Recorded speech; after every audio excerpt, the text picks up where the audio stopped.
Well, Simon, what an introduction. It is a huge honour to address your conference today. Let me just say, rest easy, I haven't brought my guitar with me. But it is a huge honour to be here, to bring greetings and solidarity on behalf of the TUC, our 5.3 million members, 48 unions up and down the country. And it's school leaders, but it's also carers, factory workers, paramedics, bank staff, engineers, you name a profession, an occupation, they're all part of the TUC family.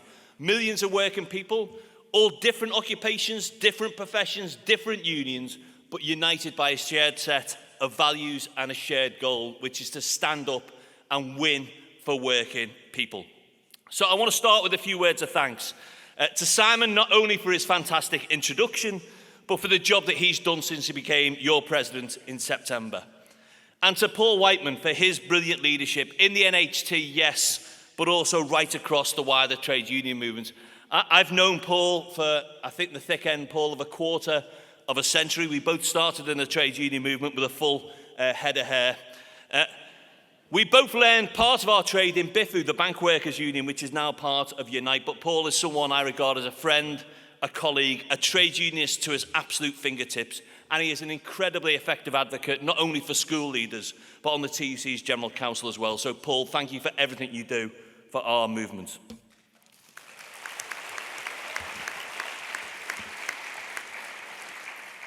I want to focus my remarks today, conference, on the state of education and on the TUC's priorities for the year ahead here in the UK, about the need to secure political change, about why we need a new deal for workers, and what we can collectively do to rebuild and build the trade union movement. But before I talk about the situation in Britain, I think it is important to reflect that we are part of a global trade union movement, a global trade union family, and we live in a dangerous and a volatile world. We have war in Ukraine, in Yemen, in Sudan, and elsewhere. We've seen the rise of far-right authoritarian governments and politicians right across the world, from Trump in the US to Russia to China, with the far-right in government in Italy, in Hungary, and on the rise elsewhere in Europe. And of course, we have the humanitarian crisis in Gaza. And by any measure, what we are seeing in Gaza is appalling. Indiscriminate bombing, children starving, civilians targeted. Just a few weeks ago, our sister trade union centre, the PGFTU, their headquarters was bombed. That's a trade union office, but it's also a bakery and a nursery for 380 children. I met the Palestinian ambassador a couple of weeks ago. He's going to address our General Council at the end of this month. But the TUC, as part of the global trade union movement, has been very clear ever since October the 7th that we need a return of all the hostages, we need an immediate ceasefire, a de-escalation of hostilities, and a recognition that the only route to peace lies in a two-state solution built on a safe and secure Israel and a safe and secure and free Palestine as well.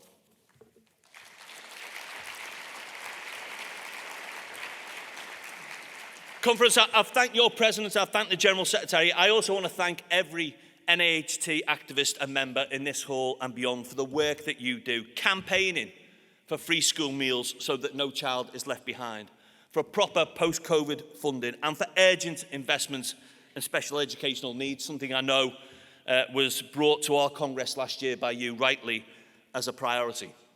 Last year, Paul and I visited primary schools in North Tyneside, and I saw for myself the work that your members do alongside other educational professionals, not just the day job, but the work beyond the day job, supporting the kid who had to take his medication at school because social workers were worried his parents would sell it. The breakfast clubs, which meant children could start the day with a full stomach. And the schools making sure families had beds so the kids got a decent night's sleep before they went to school. Your members are at the forefront of defending our education system, standing up for students and for staff alike. And they are doing so in incredibly difficult circumstances. Austerity, cuts, the pandemic, all have taken their toll. 7 in 10 schools have less funding now than when this Westminster government came to power. Primary class sizes are the biggest in Europe. Secondary class sizes the biggest since records began. And England has one of the worst pupil-to-teacher ratios in the OECD. Now, in October, the Prime Minister said his main funding priority from now on will be education. You're going to forgive me a degree of cynicism, conference, when I say I'll believe it when I see it, because despite the rhetoric, the Office for Budget Responsibility says the UK government is actually planning real terms education cuts every year now until 2029, on top of £43 billion worth of cuts since 2010, and all made worse by an inspection regime in England that isn't fit for purpose. And on Ofsted, I think we should be clear, it is time for change.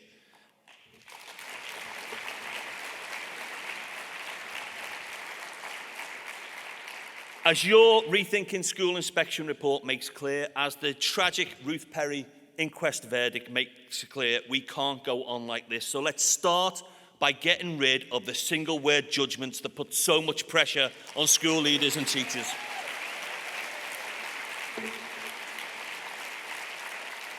Whether it's inspections or cuts, we must demand the professional recognition, the dignity and the fair pay that Britain's school leaders deserve. Every child in this country deserves a good education, and to get that good education takes leadership. Your members, head teachers, assistants, deputies, school business leaders have done an incredible job leading schools through difficult times, but it's a job that's been made so much harder by the Conservative government in Westminster. School buildings falling apart, pay driven down, teachers being forced out the profession, and during the pandemic, instead of supporting schools, they attacked and insulted the whole teaching profession. Conference, this Conservative government just doesn't understand the value of school leadership. Since 2010, pay for head teachers has been slashed by 20%, and that is pushing good leaders out of the profession. We can't go on like this. We need a Westminster government that respects school leaders and invests more in our schools so that every child can flourish. And my verdict on this Conservative government's record after 14 years is not a one-word summary, not two, just three. Must do better. That's the clean version.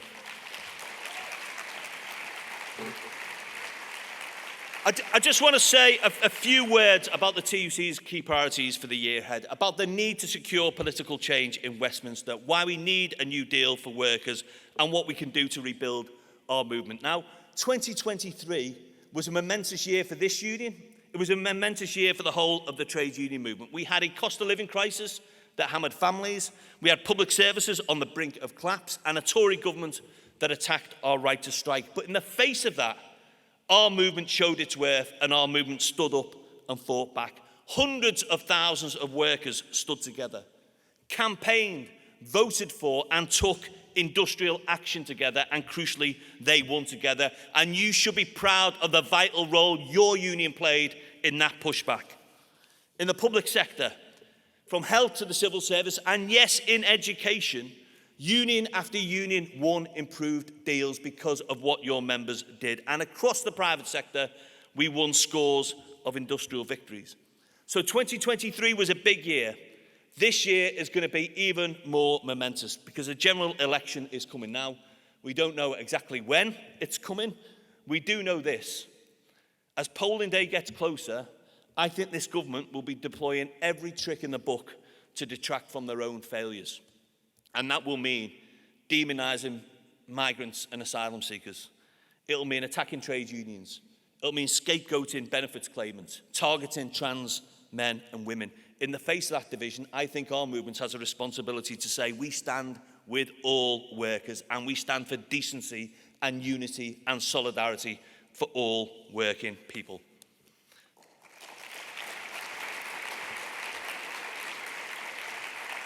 Those culture wars are a desperate attempt to match the government's record on wages, on living standards and on public services. This is a country, Britain is a country, where nothing works, where our hospitals are in crisis, social care is on its knees, sewage on our beaches and in our rivers, our rail service run for the benefit of shareholders and not passengers, wages down in real terms, £200 a week, where they were in 2008, and our schools literally crumbling around pupils and teachers. And remember what the Education Secretary said in response to the RAC scandal. The problem was, and I quote, everybody sat on their arses. Conference, the problem isn't the wrong kind of concrete, it's the wrong kind of government. That's the problem in this country. And it says everything about their values, that instead of addressing the big issues that face our members, their priority instead is to attack our rights. So they're reintroducing employment tribunal fees that the Supreme Court ruled were unlawful. They're reintroducing regulation to allow employers to use agency workers to bust strikes, again, something we previously defeated in the courts. And they're imposing minimum service levels that will effectively remove the right to strike from 1 in 5 workers, including teachers and school leaders. The NAHT is right to say MSLs are an attack on your basic democratic freedoms, right to describe them as draconian, unnecessary and unworkable, and right to say they undermine your capacity to fight for better education.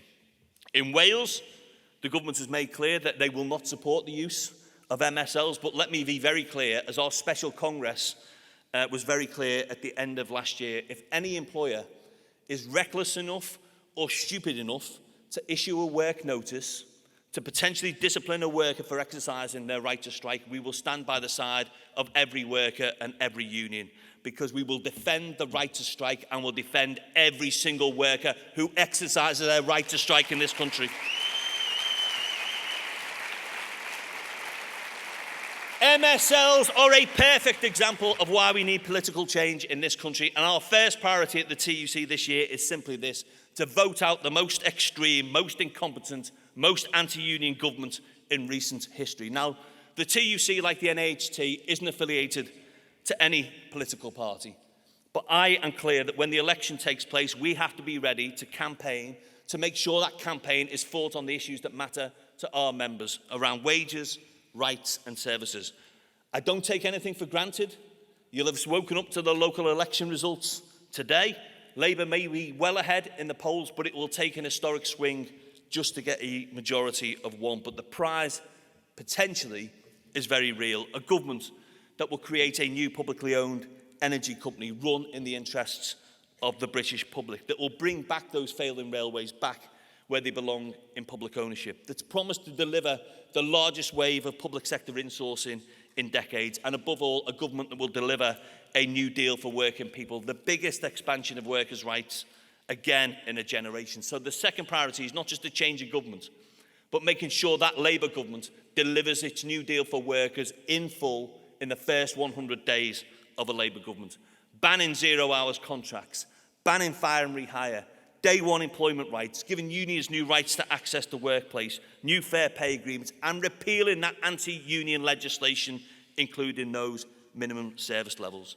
That new deal, though, has to be accompanied by a broader package of change as well. An economy that rewards work rather than just wealth, where we use smart industrial strategy to deliver good green jobs, where we have fair taxes, including wealth taxes that the rich can't dodge, and where we invest in the public services that we all depend on.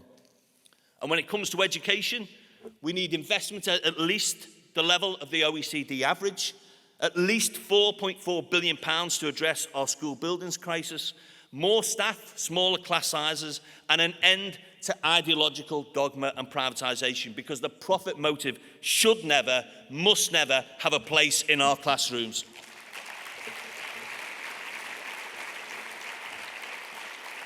So, securing political change, winning the New Deal for workers, but also a third clear priority, because whatever happens at the election, all of us have to build stronger unions. We need a whole trade union movement like the NAHT that is growing, that is thriving, and that can win for workers. And that's a challenge, because last year, despite all of the headlines, despite all of the industrial victories, despite the campaigns, our membership overall in the movement fell by 200,000 members. That's just not sustainable going forward.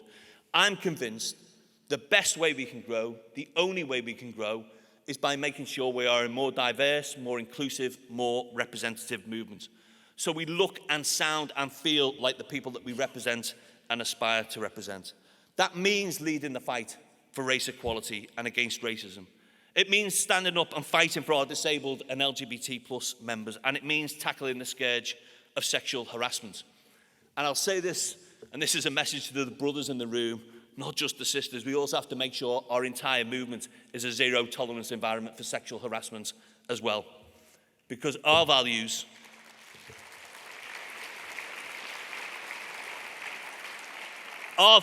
of solidarity, of equality and dignity aren't an optional extra. They are at the heart of everything that we do. Let me just finish with this point, if I can, President. I mean, these have been tough times for many working people, for the people that we represent, for the people that you represent, for the teachers in your schools, for the support staff, but also for the parents and the families of the kids that you educate. Tough times, but I think we are also in hopeful times as well, because change is within our grasp this year. Not just political change in an election, but the prospect of economic and social change too. A chance to build a fairer, greener, more equal country. A chance to build a country where workers get decent pay for the jobs that they do, job security, where everyone has access to great public services, and strong unions like yours win good work for all each and every day. Let's take that opportunity. Let's build our movement. Let's win for working people. Solidarity Conference. Thank you.